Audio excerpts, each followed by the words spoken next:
sur toutes ces personnes qui vivent là-dedans. Parce qu'on change avec ça. On a un modèle qu'on nous présente. Oui. C'est pour ça que j'ai parlé de repères après. Si on ne sait plus condamner le mal, c'est que l'Église n'a plus rien à faire sur la terre.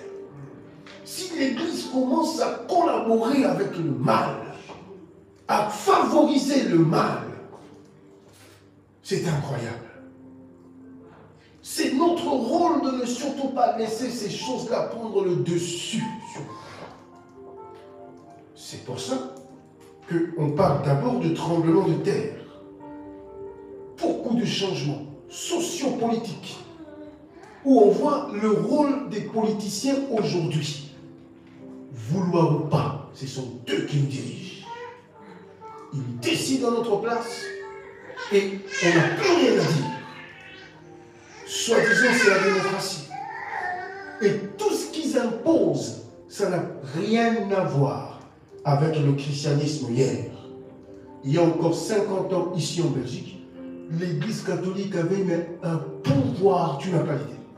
Tu ne pouvais rien faire sans passer par les catholiques.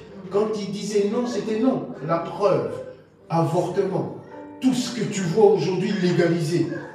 Il n'y a pas si longtemps, vous n'avez peut-être pas connu le roi Baudouin. Le roi Baudouin était un chrétien, certes catholique, mais qui n'a pas voulu signer malgré les pressions politiques. Il a dit, je suis chrétien, je vais mourir chrétien. Tout ce qui est avortement, à l'époque, le roi avait un peu plus de prérogatives. C'est pas comme aujourd'hui. Aujourd'hui, les Flamands et les Wallons et les Bruxellois, ils ont demandé plus d'autonomie, plus de pouvoir, et finalement, le roi règne et il ne fait plus rien. Mais alors qu'il y a encore quelques années, 50, 60 ans, le roi avait une place primordiale ici. Alléluia. Et on lui dit, le Parlement a voté avortement légal, tout ça, et maintenant il fallait la signature du roi pour confirmer. Le roi a dit, non, je suis chrétien, j'ai une conscience chrétienne, je ne signerai pas ça. Mais alors un conflit politique qui aboutit à quoi aujourd'hui? À que le roi n'a plus le droit, n'a plus de signature, n'a plus rien. C'est les hommes politiques qui décident de tout désormais. Vous voyez comment cette lutte, comment petit à petit il faut débroussailler tout ça. Toutes ces pensées qu'on avait, papa et maman et les enfants, aujourd'hui ils veulent tourner ça. Un homme et les enfants. C'est quoi la famille finalement? Alléluia. Tu vois que le combat se dirige vers ils ont ciblé des domaines vraiment réservés. Alléluia. Qui veut nous faire croire ça aujourd'hui? Comme j'ai suivi quelqu'un qui a dit, de toute façon, c'est le système qui avait inventé ça il y a beaucoup de siècles.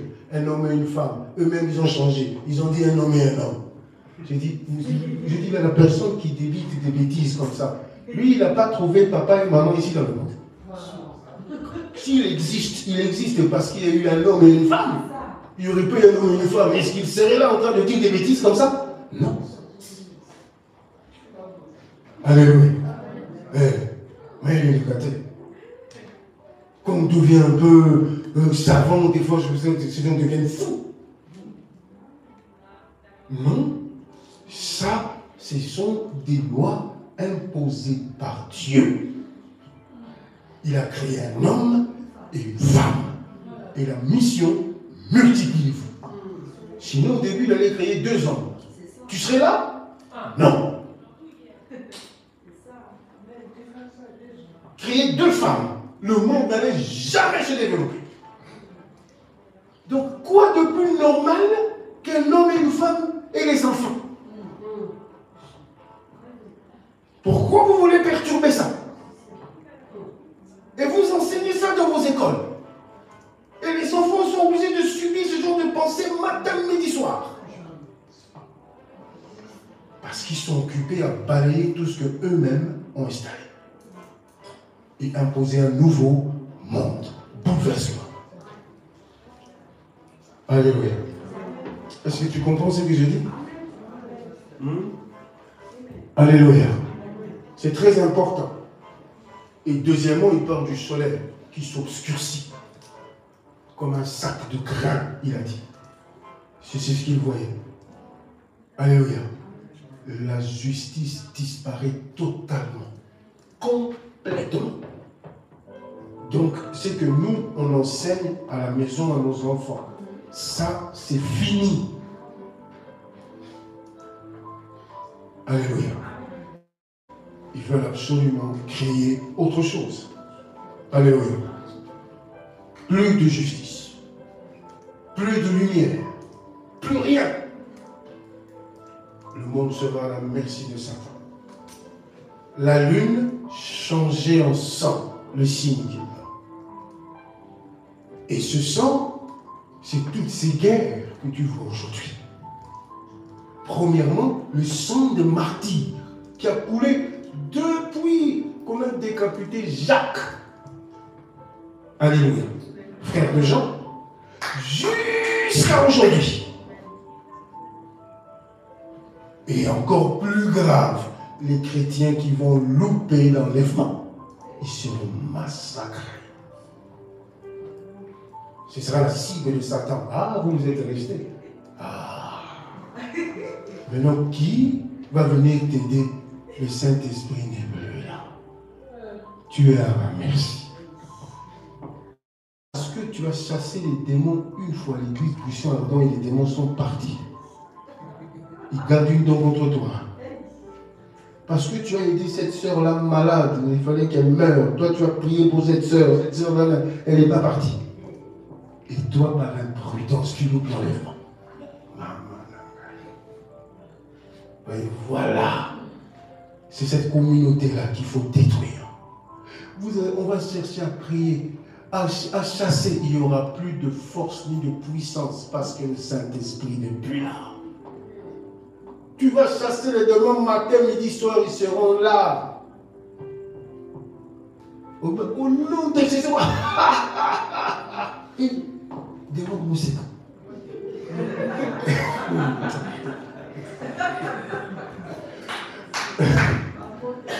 Alléluia.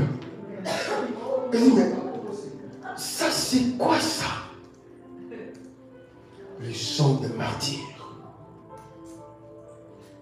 Va couler, massacre. Et c'est là que la Bible dit, les gens chercheront à mourir et la mort fuira. Loin. Ils vont subir ça. Et là, si tu restes, tu vas penser à moi. Alléluia. Crois-moi, tu penseras à moi. Tu diras, tous les cultes qu'on passait, ah, quelle grâce. Moi, j'étais au courant de tout ça. Mais je n'ai pas réussi. Alléluia. Parce que j'ai préféré aller dans une salle pour aller danser avec mes anges. Je préférais aller danser avec les démons. Alléluia. On m'aveugle à un point où je préfère gaspiller mon argent pour aller je ne sais pas où, au lieu de me concentrer sur ma vie. Amen. C'est important. Vous voyez? Alléluia. Alors, ce sont des signes qui feront que les gens vont complètement et totalement, voilà, que Satan va réussir son coup. Alléluia. Amen. Et qu'est-ce qu'il remarque encore? Les étoiles tombées du ciel. Alléluia. C'est important. Quand il voit les étoiles tomber du ciel, ça sera la chute des chefs de l'État. Alléluia. Et de la postérité d'Abraham spirituel, c'est-à-dire les chrétiens qui vont rester. Parce que Dieu a dit à Abraham, regarde au ciel, compte les étoiles. Il parlait de sa postérité spirituelle, toi et moi. Comme il est écrit en Jésus-Christ, nous sommes fils d'Abraham et on hérite de la bénédiction d'Abraham au même titre que les Juifs. Parce que Jésus-Christ nous a réunis une seule bergerie. Un seul berger. On est tous maintenant frères et sœurs avec eux. Il y a une partie qui reviendra plus tard, la seconde venue de Jésus, après tout ce qu'on voit, deux peuples ciblés, les Juifs et les chrétiens. Et les Juifs seront massacrés d'une force incroyable. Ce que vous voyez aujourd'hui, ce sont les prémices de la véritable guerre qui va arriver. Quand tu entends parler de l'Armageddon, puissance Gog et Magog, eh bien, j'ai vu dans un site chrétien où un pasteur a déclaré que c'était déjà Gog et Magog. Arrêtez, chrétiens, pasteurs, prophètes, s'il vous plaît, de faire des récupérations. Tu as suivi ça à la télévision. Il ne faut pas faire des récupérations bêtes et tromper les gens. C'est pas encore Gog et Magog. Ça n'a rien à voir. Gog et Magog, ce sont les puissances du Nord.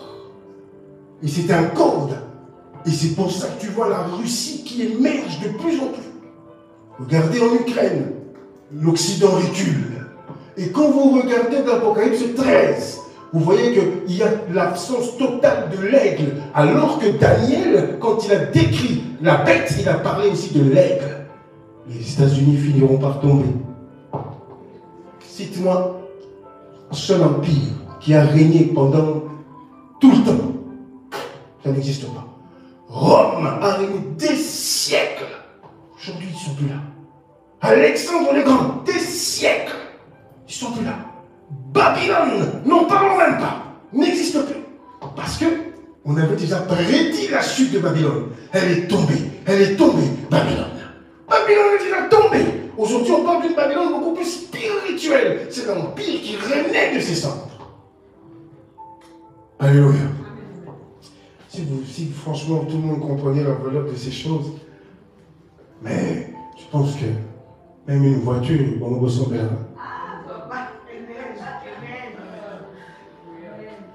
Alléluia. Parce que ce genre de révélation, s'il vous plaît. Alléluia. C'est incroyable.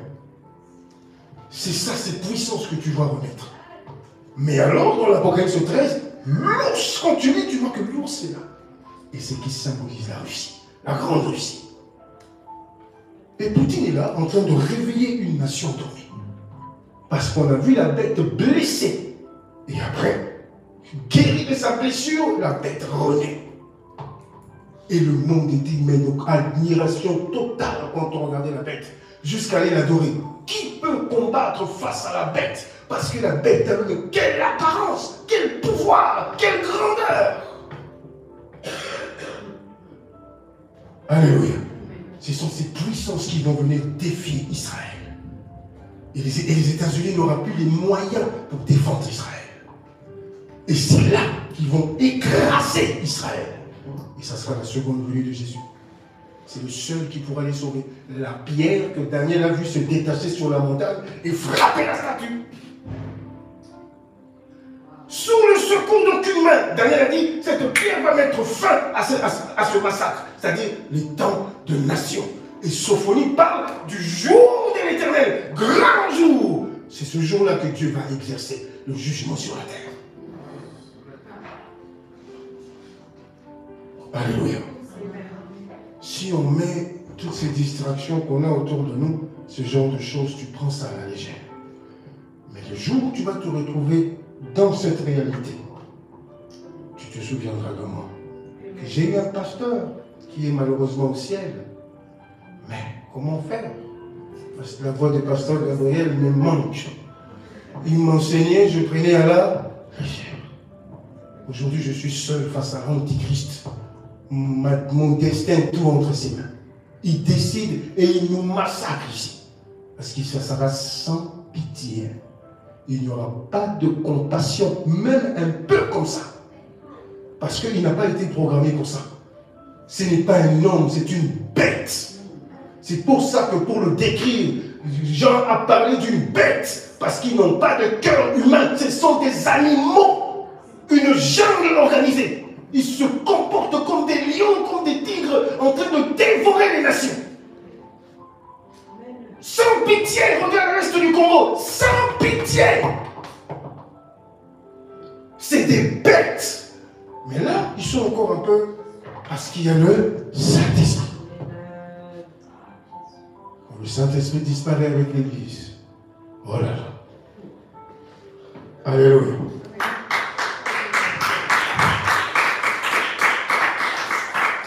Alors il dit le ciel roulait comme un manteau. Alléluia. C'est-à-dire c'est la manifestation de la malédiction céleste sur la terre. Amen. Et après, il parle d'une frayeur, d'une terreur. Les gens vivront dans la peur. Parce que tout ce qu'ils vont voir, ça va dépasser tout le monde. Alors, tu comprends que sans le Saint-Esprit, la déchéance morale dans le monde, c'était quelque chose de terrible. Parce que nous, même là maintenant, même si je commets une erreur là maintenant, alléluia, le Saint-Esprit vient et me dit, écoute, ça ne va pas. Amen. Donc, c'est-à-dire, Dieu tolère les erreurs. Je dis bien tolérer, pour ne pas transformer mes propos. Je dis bien tolérer. Quand quelqu'un tolère quelque chose, c'est ce que ça veut dire. Parce qu'il nous a donné le moyen de changer. Alléluia. C'est comme ça. C'est pas quelqu'un qui vit et qui fait des choses par froid calcul. C'était des calculs. Mais quand on est là, ça peut arriver. Un accident. Tu sors le matin, tu dis dans ta voiture, aujourd'hui je vais certainement faire un accident. Non. Donc ça te surprend. Mais après, qu'est-ce que tu fais? Tu te relèves parce que tu as un ami, un soutien qui te dit non, sois prudent. Alléluia.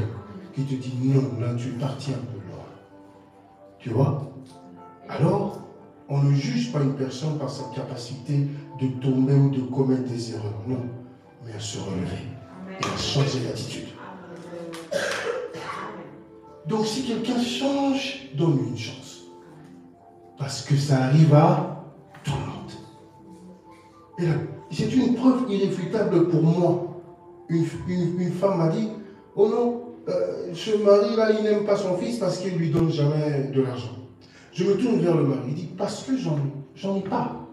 Je n'ai pas de papier, je ne travaille pas. Le peu que je fais par des jobs noirs, je viens donner 20 €, je veux donner 30 €, c'est parce que je n'ai pas de papier, je ne travaille pas. Et elle me dit que tu ne les aimes pas. Je ne veux plus de toi, tu ne me donnes que 30 €. Je dis, je n'ai pas de papier. C'est la seule preuve que tu ne m'aimes pas. C'est comme ça que les femmes se font bobiner. Alléluia. Un vrai homme, pour embarquer une fille, il suffit de bijoux dorés, chaînette, je ne sais pas quoi, parfum, fleurs. C'est ça, preuve d'amour? Non. Du tout alors. Parce qu'on peut t'emmener loin avec ça. Des millions, des milliards. Ah non, cet homme même vraiment. Mais lui, avec ses 30 €, il dit, et puis quand je donne, moi, je n'ai plus rien. Waouh. Je dis, tu as vu comment tu comprends mal les choses? C'est comme ça. Quelqu'un qui se sacrifie pour toi, avec le peu qu'il a, toi tu le repousses. Tu dis que 30 c'est petit. Alors qu'il n'a pas de papier, il ne travaille pas. Il va courir dans des petits jobs à gauche, à droite, que pommes, ceci, cela. Alléluia. Mais oui, ces gens, ils sont livrés à des tels trucs. Cueillir des pommes, des trucs comme ça. Et il reçoit un petit 70 €. Et après, dans les 70 €, il te donne 30 € et tu râles. Et il rajoute 20, il garde 20, tu râles. Et tu es méchante. Soutiens-le, il a besoin de soutien. Mais pas lui mettre la pression. Pour moi, preuve d'amour, c'est quand je change quelque chose qui ne plaisait pas à mon compagnon. J'étais épousé, exemple, tu ne savais pas préparer, faire la cuisine. Et après ça, toi, tu me dis, si tu m'aimes, tu veux me garder comme ça. C'est Pizza Hut ou rien. C'est Quick ou rien. Alors, donc, non, la cuisine, là, non, Quick ou rien. Maman, l'argent de te payer des Quick tous les jours. Ah, ça, tu me mets dans quelle position? Le loup Quick, maman, le bas de cas. Mais nous, on paye à 5 € aux billets. Ah! Tu as vu qu'on disait un peu toujours. C'est devenu un luxe. Donc pour que quelqu'un prenne pizza quick et aille installer ça au Congo, c'est impossible. Parce que même nous-mêmes ici, on ne suit plus. Manger quick, c'est devenu, il faut programmer. Alors qu'il y a encore 20 ans, tu passes devant quick, tu rentres et j'ai une petite faim. Aujourd'hui, on programme. Ah maman, je vais faire le week-end prochain. Parce que tu sais que tu n'as pas assez. Donc, vous avez menu best-of, 10 €. Menu. Aujourd'hui, géant, laisse tomber quoi. Aujourd'hui, Maxi avec 7 frites dedans. Mais finalement, quand mon fils Daniel m'a dit, papa, je mange aujourd'hui. Je sais déjà de quoi il fait allusion. Ah mais, petit, si j'étais pas les couilles à 18h après les couilles, après tu vas me dire, tu vois, avec les 7 frites qu'il y a dedans, 20h, tu vas venir, papa, j'ai faim. Alors, au lieu de gaspiller, dire, oh, j'ai cru que ce soir, pour un an, je ne sais pas quoi. On programme aujourd'hui tout. Alléluia. Donc, tu ne peux pas m'amener dans une vie comme ça où tu m'emmènes dans les couilles tous les jours. C'est pas possible. Tu vois. Mais si je change ça, où je sens qu'il y a des efforts, qu'aujourd'hui le pondou, c'était rouge. Mais 2 semaines après, tu sens que ça devient orange. Et après, c'est un pondou normal. Parce que je fais des efforts. Je change pour la personne que j'aime. Ça, c'est une belle programme. Mais se maintenir dans l'orgueil. Ah non, moi. Le jour où tu vas le voir à Riboko quelque part, eh ben, ne viens pas crier scandale pour m'emmener dans des jeûnes et prières. Quand tu vas m'emmener dans des jeûnes et prières, pour qu'on fasse quoi? Tout arracher. Ah oui. Ah oui. Tu veux m'emmener à l'arracher à la jeûne et prière. Alors que quand il fallait changer les choses, tu ne voulais pas changer les choses. Et maintenant, après, tu perds le contrôle de la situation. Basta.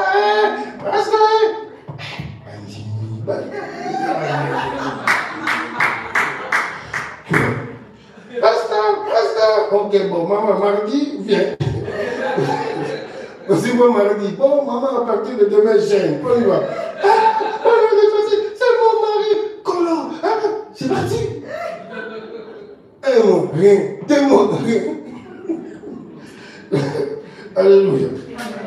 Alors, avant que la situation t'échappe, vois loin. Alléluia. L'homme prudent voit le mal. Alors, si je veux vraiment prouver à mon frère, à ma soeur, à mon fiancé, à mon mari que je t'aime, c'est ça, cette capacité de changer les choses. Et ça, c'est grâce au Saint-Esprit, t'inquiète pas. Parce que sans le Saint-Esprit, on est quelque part orgueilleux. Moi, j'ai vu des hommes, ils m'ont changé du tout. Pas changé du tout. Pas du tout. Non. Et tu sais que nous, tout ça, c'est... Non, mais écoute, Français Pépin, qu'est-ce que tu vas faire? Le Saint-Esprit vient et dit, écoute, non, tu vas aller loin. Tu t'es énervé. Et je me tourne, écoute mon frère, écoute ma soeur. Désolé. Écoute chérie, franchement la gifle de hier là, pardon.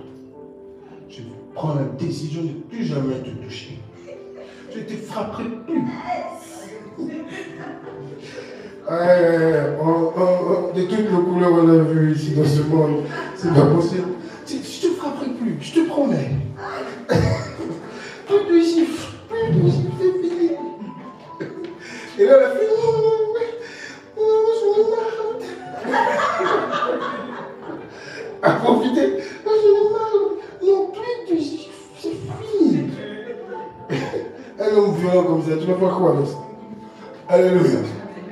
C'est-à-dire, quand tu as fait ça, un moment change réellement. Alléluia. Et ça, c'est grâce au Saint-Esprit, nous donne la capacité de changer. Amen. Et surtout d'accepter aussi le pardon des autres. Et ce monde-là, il n'y aura plus de ça. On a bien vu, ils vont se haïr, se détester, se faire la guerre. Et Jésus l'a prophétisé dans Matthieu 24. L'amour du plus grand nombre refroidira. Il n'y aura plus rien. Le mot amour dans ce monde-là, le mot pardon dans ce monde-là, le mot patience dans ce monde-là, sagesse, intelligence, ce sont des trucs qui vont disparaître. Et là, l'esprit de l'Antéchrist est occupé à le faire. Tout ce que le christianisme a sémé dans nos esprits, il faut nous enlever ça. Il faut nous enlever ça. Comme ça, ils vont déjà commencer à se haïr, à se détester, à tout ça. Alléluia. On vit ici, on est sur la terre. Amen. C'est comme ça. Il y aura toujours des problèmes. Mais ne sois pas dépassé par tout ça. On garde le contrôle. Parce que le Saint-Esprit nous dit quelque part à l'oreille,